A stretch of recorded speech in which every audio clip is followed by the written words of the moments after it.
हनुमान जी महाराज की जय। इसका नाम सुंदर कांड है। सुंदर ही सुंदर है, सभी कुछ सुंदर है। इसमें एक बड़ा प्रसिद्ध श्लोक है। क्या क्या सुंदर है कि सुंदरे सुंदरी सीता, सुंदरे सुंदर कपि, सुंदरे सुंदरी वार्ता, सुंदरे किम न सुंदरम। सुंदरे सुंदरी सीता, पहली बात है सीता माता सुंदर हैं। क्या सीता माता सुंदरी कांड में सुंदर हैं और सुंदर नहीं थी? वो तो हमेशा ही सुंदर हैं, लेकिन यहाँ विशेष बात है। सुंदरे सुंदरी सीता, सुंदरे सुंदर कपि। बंदर भी सुंदर है। आप ही बताओ, बंदर कभी सुंदर होते हैं? यहाँ के बंदरों को देखो, चश्मा खींच के ले जाएं। हाँ, कितना परेशान करते हैं। लेकिन सुंदर कांड में बंदर भी सुंदर है। वैसे तो हम और आप भी सुंदर हैं, लेकिन हनुमान जी की सुंदरता बड़ी दिव्य सुंदरता है। हम और आप कैसे सुंदर हैं? बाहर से सुंदर हैं, भीतर से बंदर हैं। लेकिन श्री हनुमान जी महाराज भीतर से सुंदर हैं, बाहर से भले ही बंदर हों देखने में, लेकिन अंदर की सुंदरता उनकी बड़ी दिव्य सुंदरता है। और ये सुंदरता क्या है? ये सुंदर कांड में ये सुंदरता व्यक्त होती है, हनुमान जी महाराज की सुंदरता। हाँ, तो ये सुंदर कांड है और इसमें सभी सुंदर हैं। और एक बात और है, हनुमान जी ने एक जीवन में याद रखा, सुंदर कांड प्रारंभ कहाँ से होता है? यही विशेषता है। हमारे जीवन में सुंदर कांड आ जाए, हमारे परिवार में सुंदर कांड आ जाए, तभी हमारा सुंदर कांड कथा का सुनना सार्थक हो जाएगा। हमारे तुम्हारे जीवन की कथा है ये सुंदर कांड। हाँ, तो इसलिए कहाँ से प्रारंभ होता है? श्री जामवंत जी ने एक संकेत दिया है वहाँ। क्या कहा? राम काज लगे तबे अवतारा, राम काज लगे तबे अवतारा, राम काज लगे तबे अवतारा। सुनतई भयऊ पर्वता कारा, सुनतई भयऊ पर्वता कारा, राम काजे लगे तबे अवतारा, राम काजे लगे तबे अवतारा।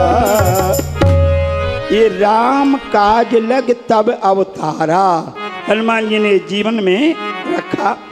अवतार हनुमान जी के किस लिए हुआ है कि राम काज लग तब अवतारा? ये केवल हनुमान जी के लिए नहीं है, हमारे तुम्हारे सबके लिए संकेत है। हमारा अवतार क्यों हुआ, हमारा जन्म क्यों हुआ है कि राम काज लगे। भगवान के कार्य के लिए अवतार हुआ है, भगवान के काम करने के लिए, सत्संग अच्छे कार्य करने के लिए अवतार हुआ है। मानव शरीर हनुमान जी ने इसको जीवन में रखा और ये कभी नहीं भूले हनुमान जी। सुंदरकांड में आप देखें हनुमान जी महाराज को नहीं भूले हैं। हाँ, तो ये प्रेरणा कहाँ से मिली कि वृद्ध हैं। देखो, मनुस्मृति में एक बहुत सुंदर श्लोक आता है, वह उसका अर्थ हिंदी में हम आपको बता रहे हैं। वह सभा सभा नहीं है जिसमें कोई वृद्ध ना हो, और वह वृद्ध नहीं है जो धर्म की बात ना करे, और वह धर्म नहीं है जो शास्त्रों के प्रतिकूल हो, और वह शास्त्र नहीं है जिसमें सत्य की चर्चा ना हो, और वह सत्य नहीं है जिसमें सीताराम जी की अर्चा ना हो, भगवान से ना जुड़ा हो। वो सत्य किस काम का? कोई सत्य नहीं है। तो एक वृद्ध से कार्य यहाँ सुंदरकांड प्रारंभ होता है।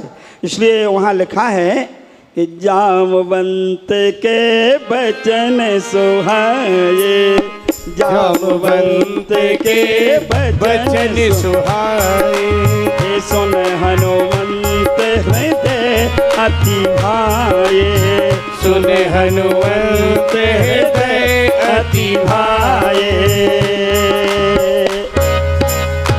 जामवंत के वचन सुहाए। देखो, जिन्हें घर में परिवार में वृद्धों के वचन सुहावने लगते हैं, जिन्हें वृद्धों की बातें अच्छी लगती हैं, उन्हीं के घर में सुंदरकांड प्रारंभ हो जाता है। वहीं सुंदरता आने लगती है। जहाँ वृद्धों का, माता पिता का, बड़े बूढ़ों का सम्मान होता है, वहीं सुंदरकांड प्रारंभ हो जाता है। और जहाँ बड़े बूढ़ों का निरादर होता है, वहीं लंका कांड होने लगता है। हाँ, यही बात तो है। देखो, रावण के सभा में भी, रावण के यहाँ एक वृद्ध थे और राम के सेना में भी एक वृद्ध थे।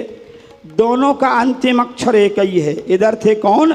जामवंत, उधर मालवंत।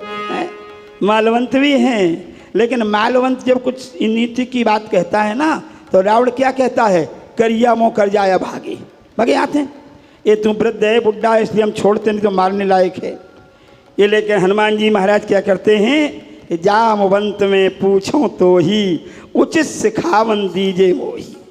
ये वृद्धों से पूछते हैं, जबकि हनुमान जी में दोनों बातें हैं, होश भी है और जोश भी है, फिर भी जामवंत को भूलते नहीं हैं। वृद्धों को, हमारे लोगों को घर में, परिवार में समझना चाहिए, बड़े बूढ़ों, माता पिता का सम्मान हो, तभी हमारे परिवार में भी सुंदरकांड आ सकता है।